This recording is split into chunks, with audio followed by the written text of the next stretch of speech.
Hello, everyone. I'm Omkar. And this is Perry. Hi, everyone. I'm the general manager of the OpenSSF, the Open Source Security Foundation. And I'm a special assistant to the director of DARPA. DARPA is the Defense Advanced Research Projects Agency. I think Omkar's organization, the title speaks for itself.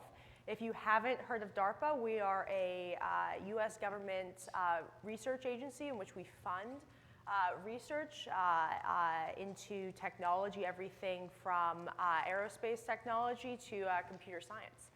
And our claim to fame is that we invented the internet. That little thing, y'all may have heard of it before. The Open Source Security Foundation, as the name implies, is a nonprofit that I'm in charge of that focuses on how we can secure our open source ecosystem. As you are all aware, open source is almost everywhere, and of course, this is a challenge that we undertake for the public good. So with that said, today, we're going to talk about unveiling the synergies between open source security and AI, talking a little bit about a project we're working on called AIXCC along with DARPA, but we'll get into that shortly. So disclaimer, I will pause for a second for y'all to read it, unless Perry wanted to draw attention to any specific bits. No, all I'll say is I think you all have been seeing this disclaimer all week, so we trust your familiarity with it. Absolutely. All right, so let's talk a little bit about AIXCC. Did you want to start? Yeah, so DARPA, when you're at DARPA, you want to start programs. And DARPA has a history of running not just research programs, but challenges. Because the challenge format allows you to put prize money on the line and use a gamified competition to spur innovation. About 10 years ago, DARPA ran this challenge called the Cyber Grand Challenge, which focused on autonomously finding vulnerabilities in software. Back then, we didn't have the kind of generative AI that we do today. And so looking at the AI landscape and the changes that happened over the last couple of years, I said I think we need another stab at this, and we should do it with AI this time. And that's how the AI Cyber Challenge was born. And one of the first calls I made was to Omkar, because I wanted a challenge that focused on not just finding and fixing vulnerabilities in software, but specifically focused on open source software. Because open source software is what undergirds the entire internet, all of our systems. I don't think that I need to preach about the importance of open source software and the importance of its security to this audience. It's a little bit like preaching to the choir. But I called up Omkar and I said, I want to run this challenge. And I need the Linux Foundation, I need the Open Source Security Foundation to be a part of it, because we're not going to be successful otherwise. And he said, I'm in. I did say I'm in. I mean, at first I was disappointed because Perry normally calls when we're going to go out to a very fancy dinner. This was not dinner related, but almost just as important, it was about open source security. And one of the reasons that DARPA had reached out to us, of course, is as the Open Source Security Foundation, we want to represent the community's interests.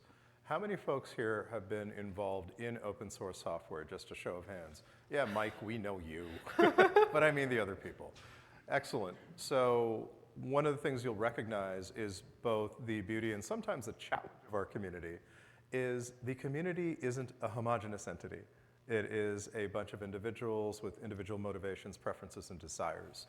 And as such, for us to reach across the community and get consensus on what good looks like. If we were to set up a challenge as an example where a bunch of false positives were opened up against a project, it would drive the maintainers crazy.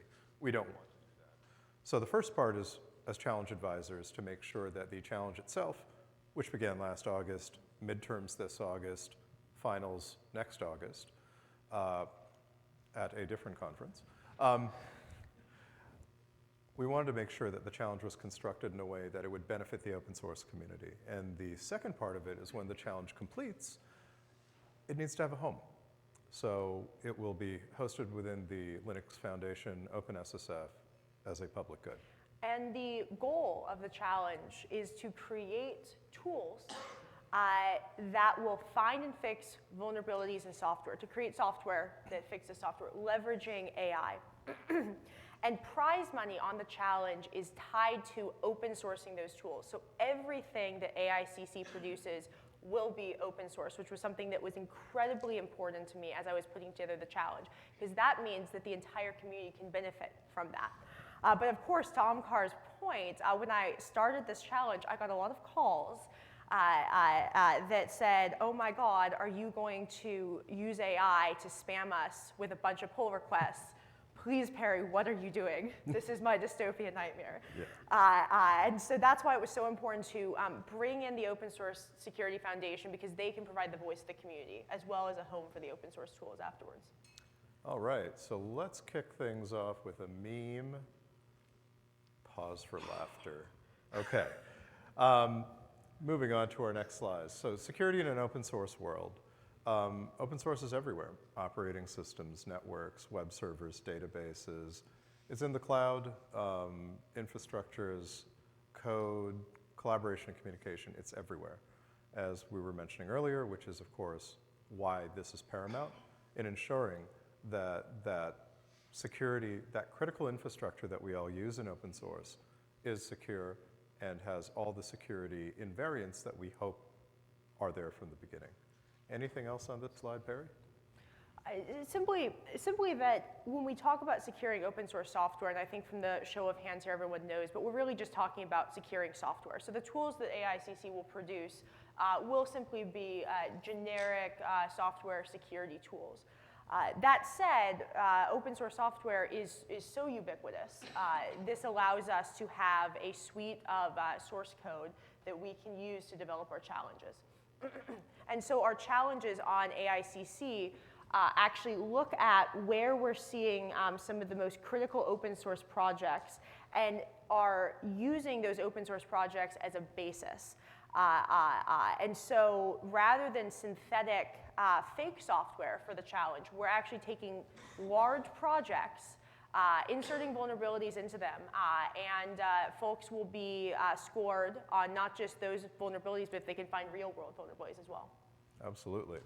So let's talk a little bit about why open source security is hard, but we believe still within reach. So open source is everywhere, as we've mentioned a couple of times. It is decentralized, it's collaborative, it's bottoms up. We talk about several key actors within the open source ecosystem. Consumers, so the folks that might go in, git clone, and use any open source project that's out there. It also extends to people that are using open source that aren't even aware that they're using open source. So if you're using your mobile phone, if you're using the internet, if you're ordering food at a restaurant, chances are that somewhere in that supply chain you've encountered open source. As we estimate, about 90% of commercial software contains open source, and I think that's an undercount, personally. Then we have contributors. So people that have a desire to add things to a particular project. Now this could be because they work in an organization that makes use of open source in their products and would like to contribute upstream. It could be individual hobbyists. It could be public sector that finds this to be a public good. There's a wide variety of contributors. And at the top of the hierarchy are maintainers. Maintainers are the overall chief engineers, chief architects behind the project that ultimately say what contributions come in and steer the direction of the project and the community around it. As mentioned, up to 90% of any given modern software is open source, and I still truly believe that's an undercount.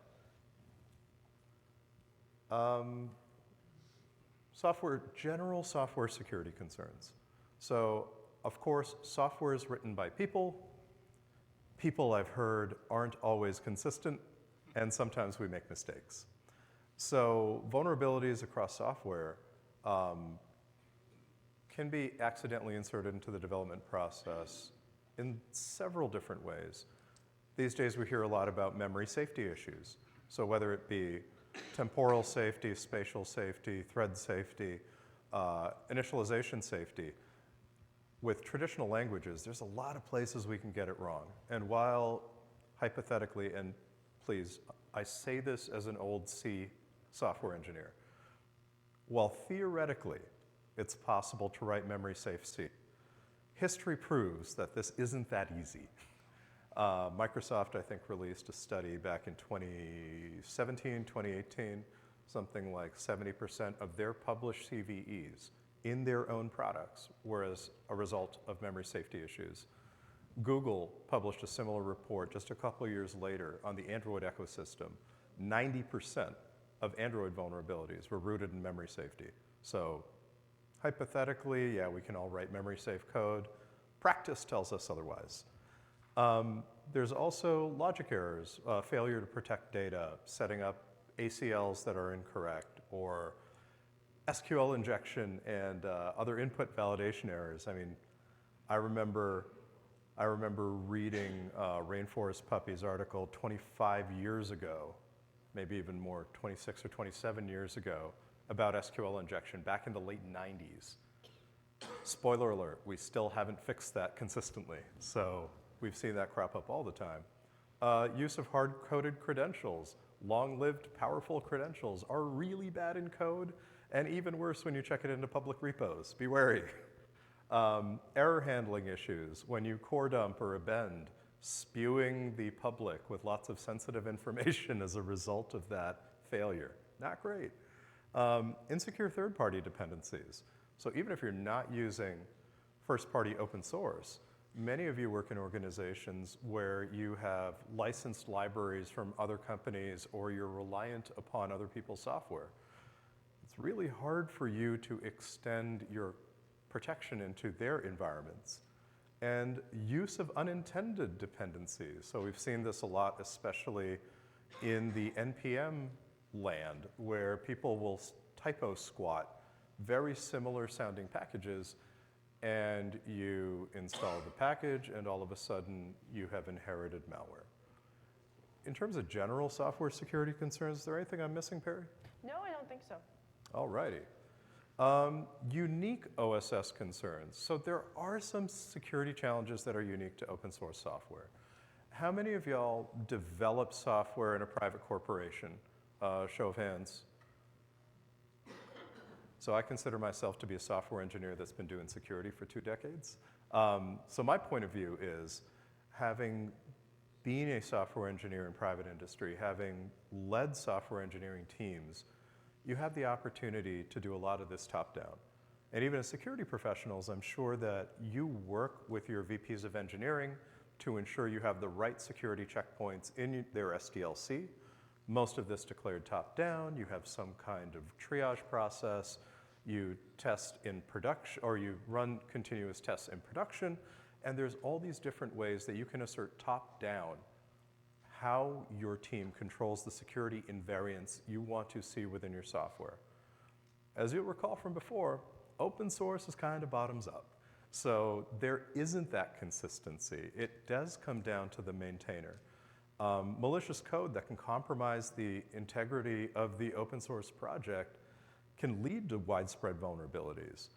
And those vulnerabilities can result in trust erosion. The open source community itself is based on this distributed network of implicit trust, where people that may have never met each other on the internet are all able to collaborate through code.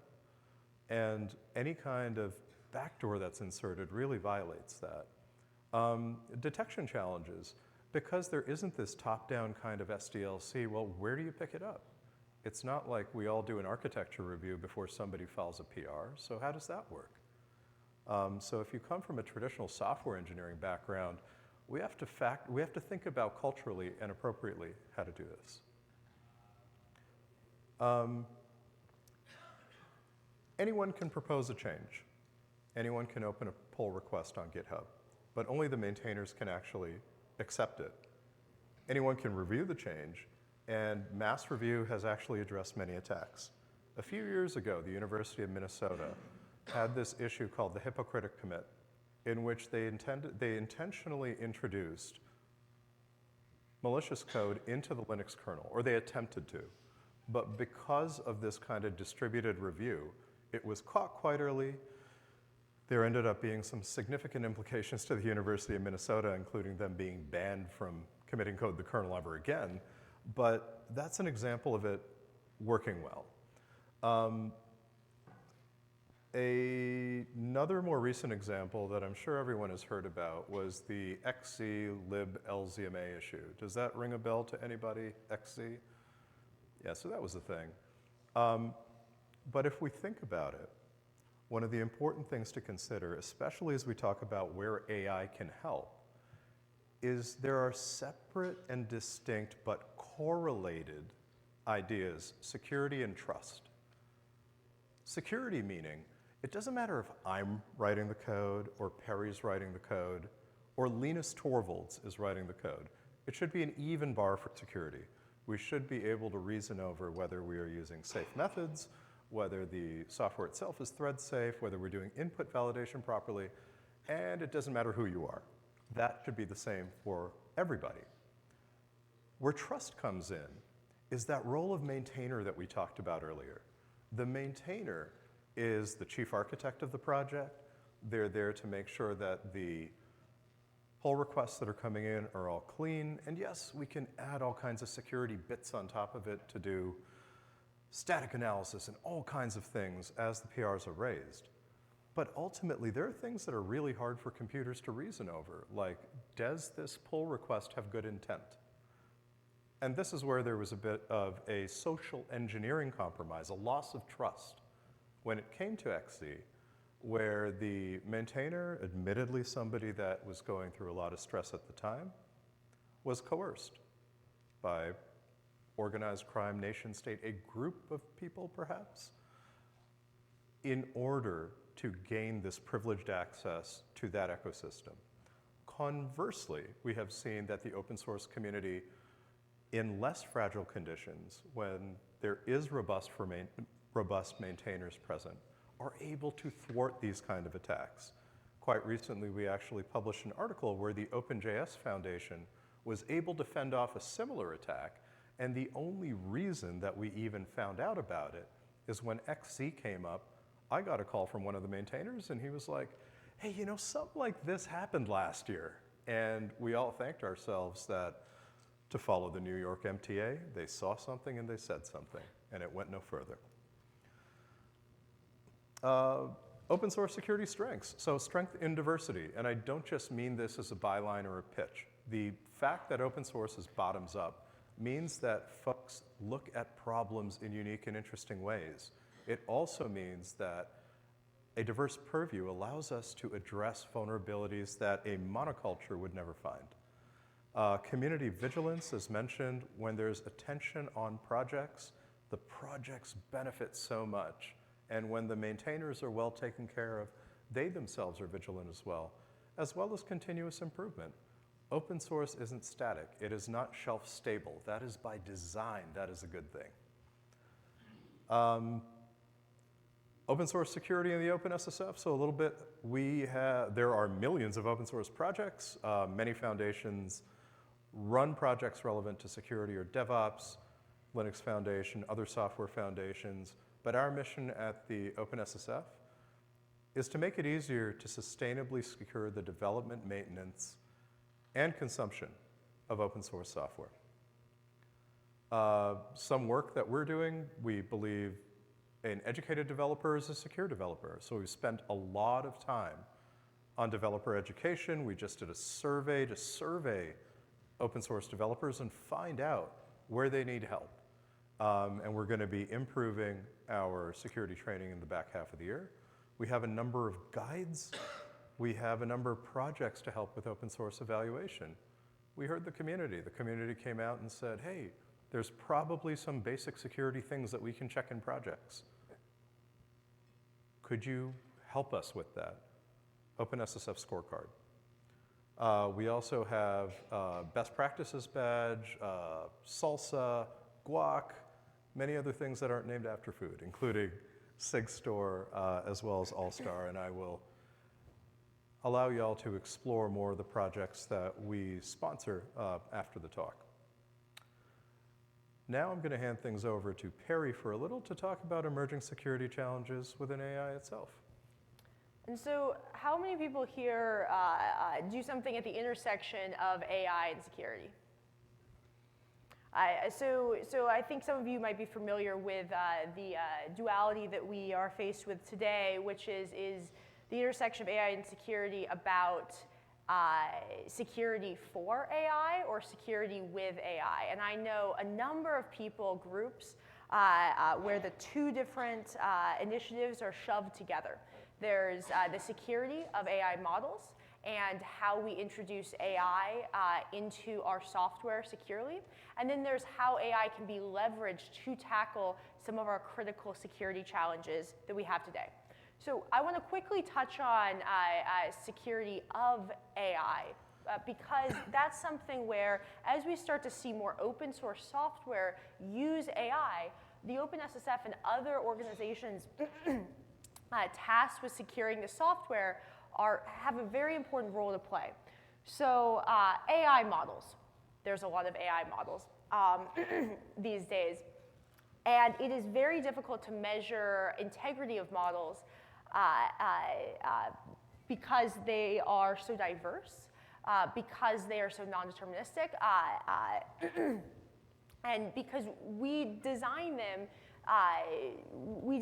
in ways that we don't even understand.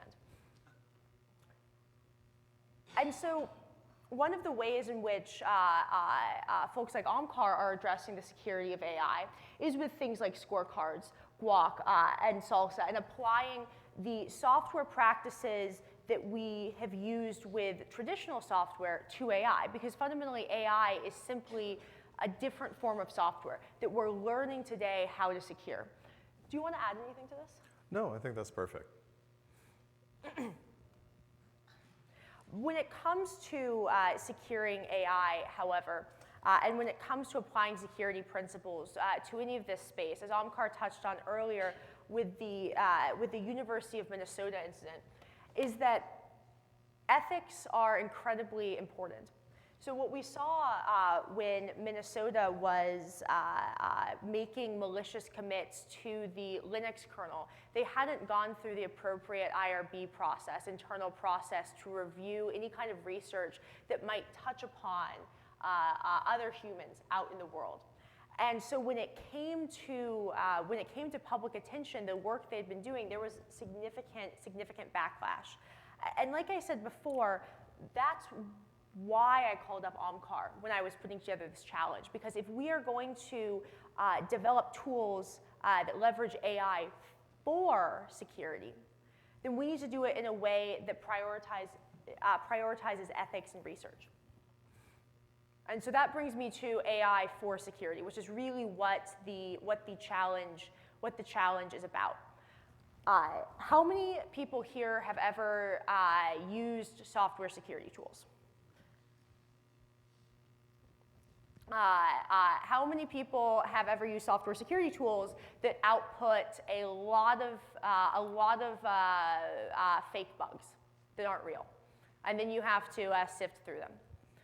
So I'm talking about things like static analysis tools like Coverity, or dynamic analysis tools like a fuzzer. AFL, AFL++, libfuzz are all some examples of that. Static analysis tools try to identify vulnerabilities statically. So they look at the source code or potentially your compiled code and try to identify vulnerabilities in that code without the code running. Dynamic analysis tools try to identify vulnerabilities as the code runs.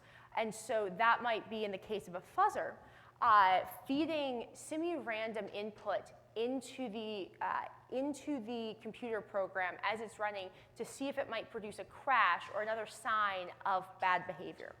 One of the issues we have in both the static and dynamic spaces, though, is that they produce high rates of false positives, and it can be very difficult to perform root cause over the outputs of these vulnerabilities. So a static analysis tool might tell you exactly where that vulnerability is, but static analysis is highly subject to high false positives. And so that means that you're sifting through a lot of output and trying to identify what is a real vulnerability. By contrast, dynamic analysis often has fewer false positives. If the program is actually crashing, there likely is a vulnerability there, but the point at which the program crashes is often very distinct from where that vulnerability is. And so then you need a significant amount of expertise to actually take that crash or take the other outputs of that and work backwards to find the root cause of that vulnerability. Further, with things like dynamic analysis, you also have to write harnesses, bits of code wrapped around your piece of software so that you can actually leverage the dynamic analysis appropriately. So we have all of these problems that are very difficult to automate today. And that's where AI can come in and help. AI's ability to do automatic code generation can really help with generating harnesses, might help with triaging these vulnerabilities, using pattern matching to take the outputs from static and dynamic analysis tools and triage which vulnerabilities are true vulnerabilities and which vulnerabilities and where the root of that vulnerability lies, thus reducing the amount of human effort needed when it comes to use of these tools, which is why adoption of them, there's still quite a bit of issues in that today. But more importantly, AI can be helpful in fixing these vulnerabilities. I just talked about a space of automatic vulnerability discovery in which there are a number of existing tools today, but there aren't many tools in automatic program repair. And so that's where AI can really be a game changer. But like I got it earlier, how do you do that in a way that doesn't result in a lot of people spamming repositories with AI commits? And so that's how the AI Cyber Challenge was born. The AI Cyber Challenge, like we said at the beginning, is a 2-year competition to bring folks together in the research world to develop AI-driven tools to find and fix vulnerabilities in software. I don't know if you want to add anything about OpenSSF. You did a fantastic job introducing it earlier. I think we're okay. We'll keep it moving. And so what the challenge will do is it will create a number of, it will take a number of software projects that are not known to competitors beforehand, and it will, for a specific amount of time over the course of a couple days, provide them with these challenges, with these pieces of software. And the AI-driven tools that these teams are developing will have to fully autonomously find vulnerabilities in these challenges and then fix the vulnerabilities. And they will be scored on how well they can do that. So I announced AICC, we announced AICC at Black Hat and DEF CON last summer. And we are going to run the semifinals this summer at DEF CON. We have about, I can say between 50 to 100 teams have registered. Our registration closed at the end of April. And the top 7 teams coming out of it will win $2 million each and will move on to the finals a year from then in August 2025, in which they will be tasked with larger challenges, many more challenges, and more complicated vulnerabilities in those challenges. So I want to talk a little bit about how we were thinking of scoring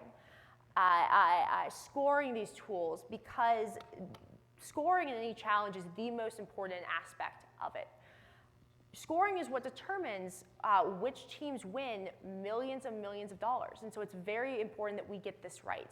And like I was discussing earlier, there are very hard problems in the space of computer science that we call program analysis that covers static and dynamic analysis. And so developing a scoring algorithm that can, at scale, automatically determine how a tool is performing, automatically determine if vulnerabilities found are correct and are actually vulnerabilities, and if they were correctly fixed, is in and of itself a hard research problem.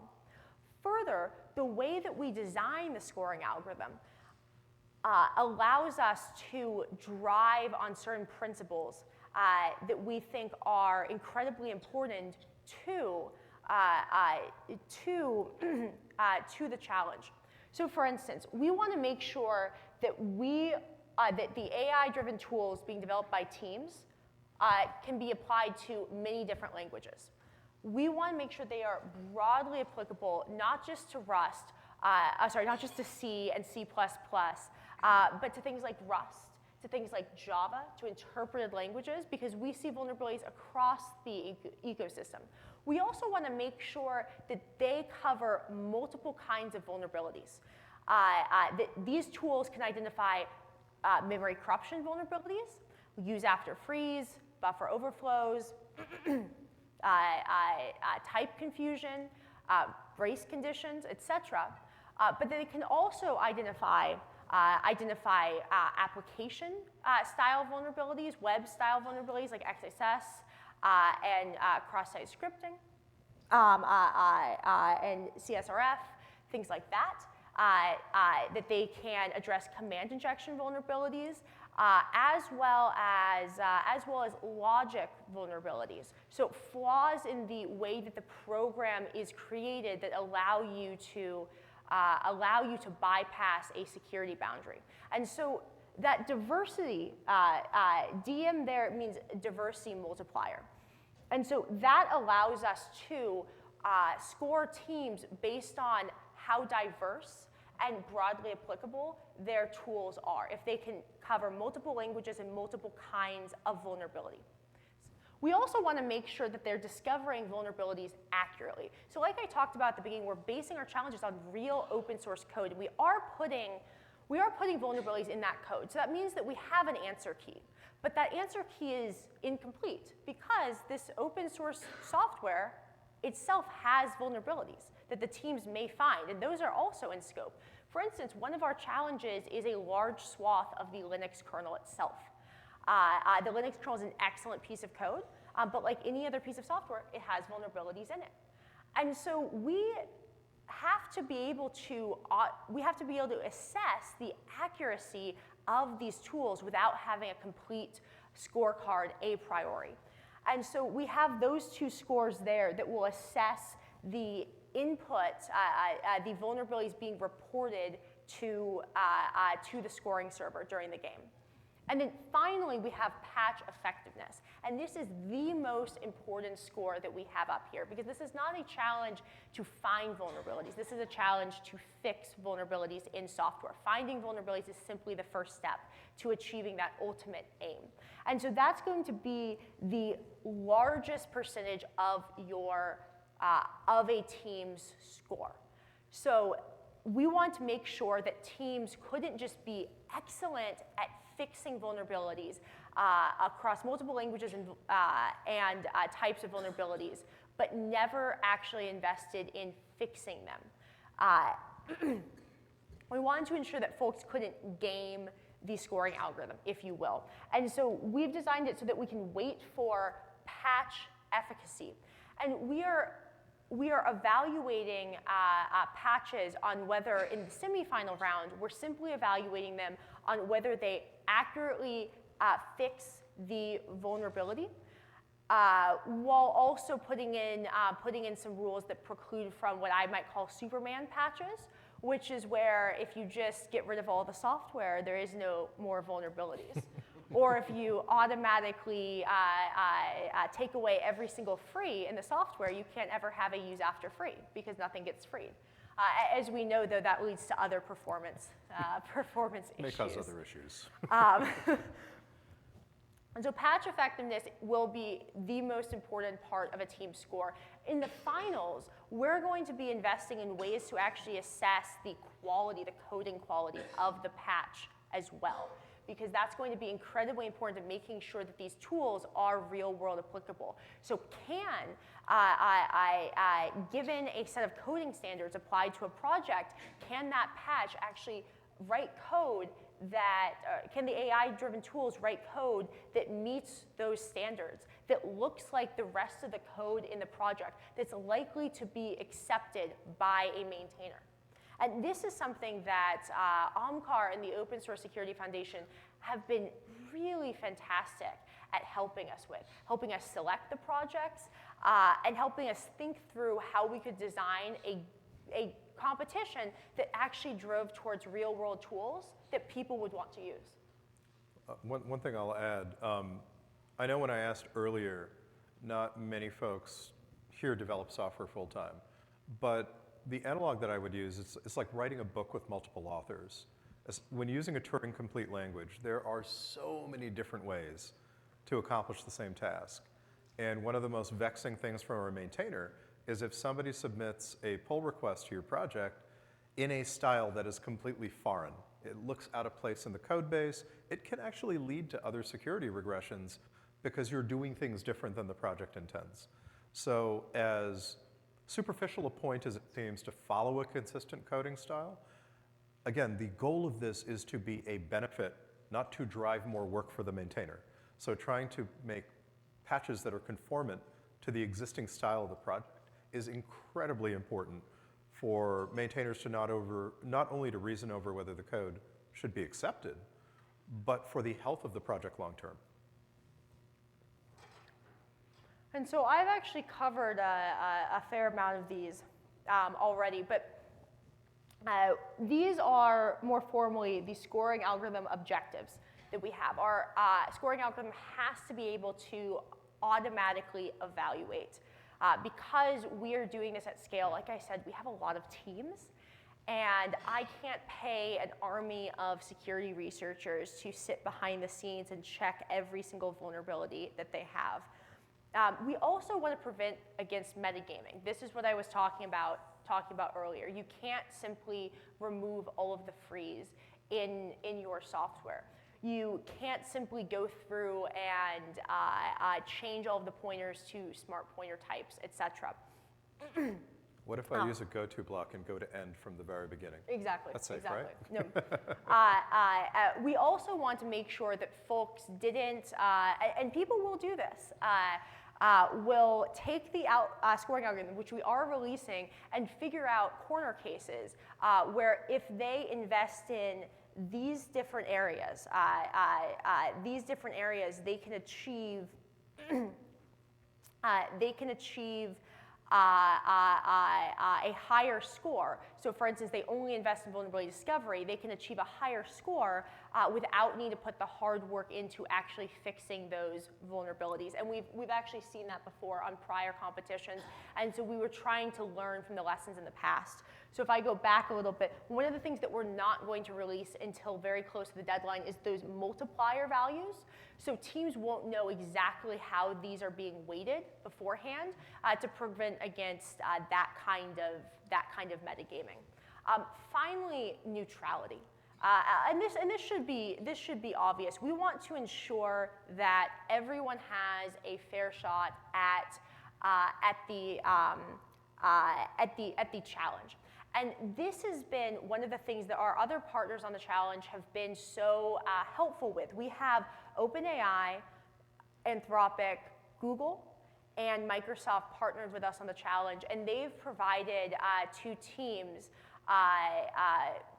credits, free credits, with not just their LLMs and their models, but also from Google and Microsoft, their cloud compute. And that means that all of the teams have access to resources that they can use to compete in the competition. We also ran a small business competition back in the fall, which awarded $1 million to each to 7 small businesses in order to allow those folks to compete without having to work at risk. And then finally, real-world relevance. And this is what we've been talking about the entire time. We need AICC to produce tools that actually solve real-world challenges and that people actually want to use. I came up in the research world, and what's often not incentivized is usability. We can produce some really fantastic tools that make great scientific gains, but they are fundamentally unusable by most people. They might be written in a language, a functional programming language that's difficult to understand. They might not come with documentation. They might have made certain assumptions at the beginning about the user that weren't correct. And now that we're 4 years into that research being developed, they aren't actually designed to be used by the intended user base. So that's why ensuring that OpenSSF has been with us from the beginning allows us to forego, to preclude from some of those mistakes and make sure that we're prioritizing and designing the competition to produce things that in 2 years we can give to the world and make a difference in software security. Anything you want to? No, that was perfect. And then these are the areas of excellence that we're scoring against. I talked about this at the beginning, and so I won't go back over it. But this is an idea. I wanted to show how we're thinking about using those multiplier values in our scoring algorithms to essentially weight the competition sufficiently so that we can achieve those results that we want from our areas of excellence and from our scoring algorithm objectives. And so, like I talked about at the beginning, we kicked off last August. Our semifinals is in August this year, and our finals is in the following August. All in all, I think the competition is putting $30 million, DARPA is putting $30 million on the line to secure software using AI. That's $7 million from the small business track. That's the $14 million going to the 7 teams at semifinals.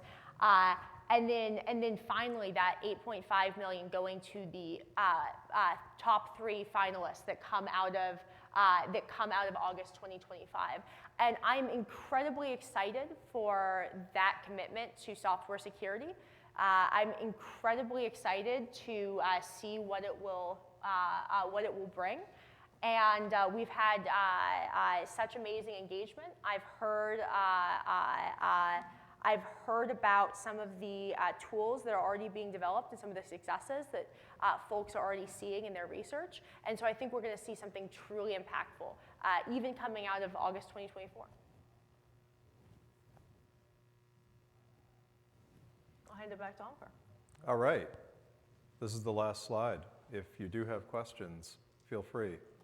Do you want to come up to the mic if you have a question? So we just look at the slide while asking the questions? You can. I'm just kidding. You cannot look at the slide. That was a multitasking joke, but it just. So, bunch of questions. I'll try and ask only the really good ones. So, I got a sense early on that I had to try and figure something out, and that is the challenge to have AI imagine methods to breach software and then build evaluation constructs that have some specificities, or is it something else?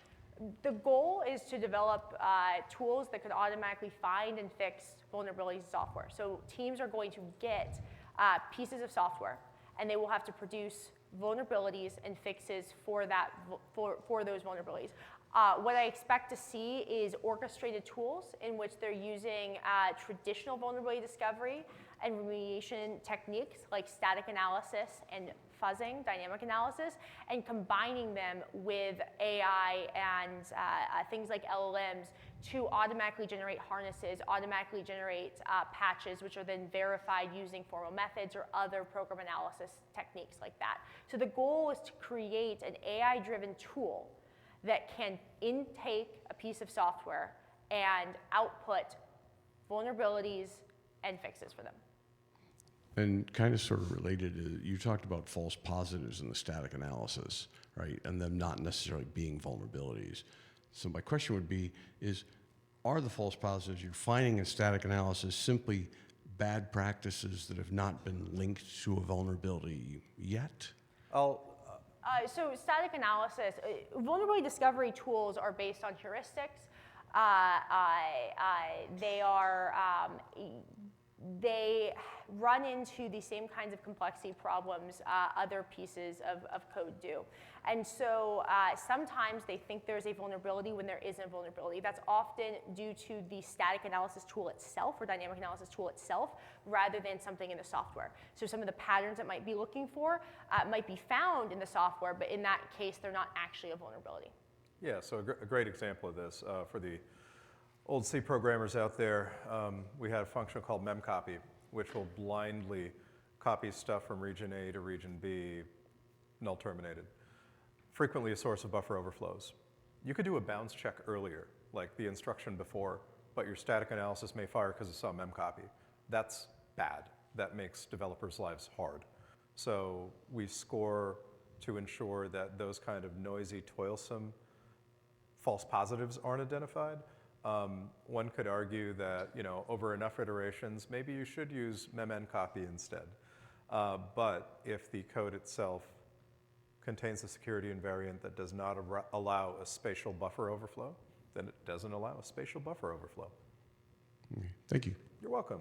Why don't we go over there? Hi. 2 questions. So first, great to see the Grand Challenge approach being applied to this. I guess one question on open sourcing. You mentioned open sourcing the tools. Probably the more interesting intellectual property is the underlying data sets and data models and the training data. Is that part of what's also going to be open sourced?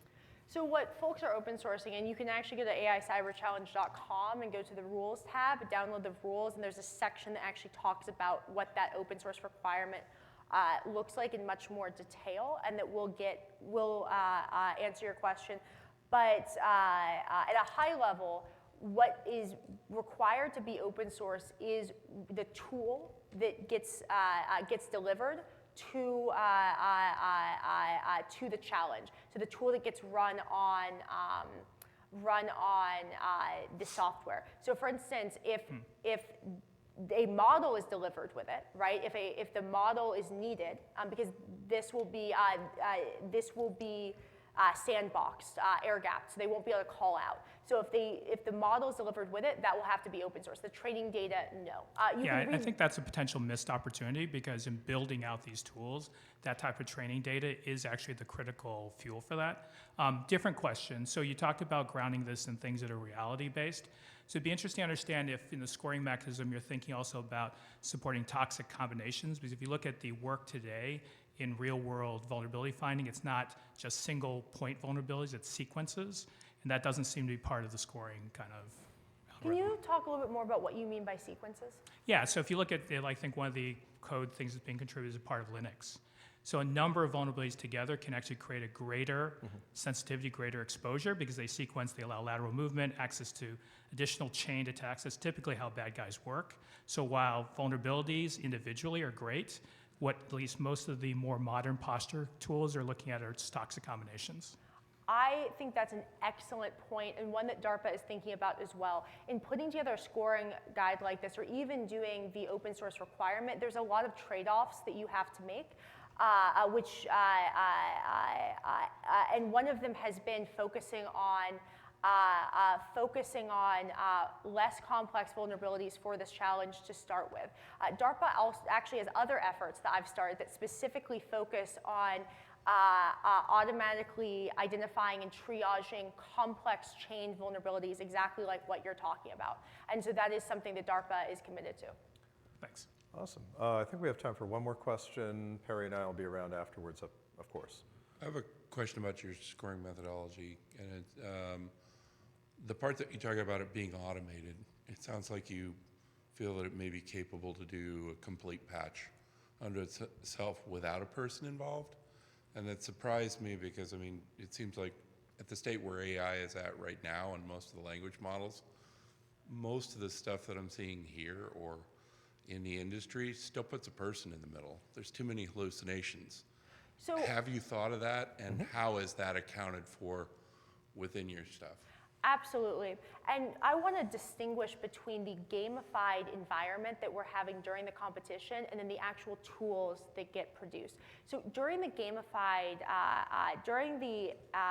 competition, there are specific things that will be shipped with the software. There will be gamification added to it that look like unit tests and other things like that that allow us to do that automatic scoring in a way that you wouldn't be able to in the real world.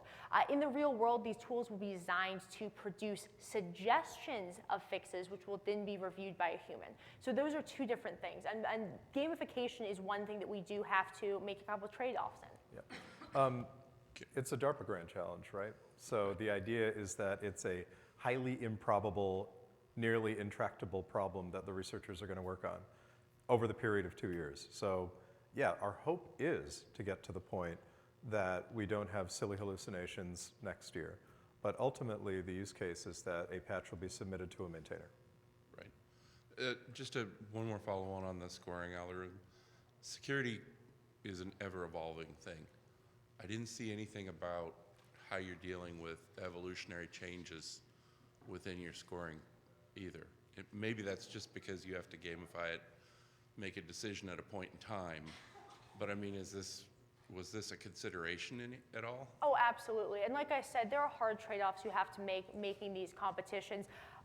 We have that diversity multiplier in order to allow us to include new and novel types of vulnerabilities if they come up. But one of the reasons why we are moving so fast on a challenge, 2 years might seem like a long time, but it's actually very quick for a challenge like this, is because you're completely right. The security environment is constantly evolving, and so we want to make sure that we don't run a 5-year competition that puts in place rules at the beginning that are completely irrelevant at the end of it.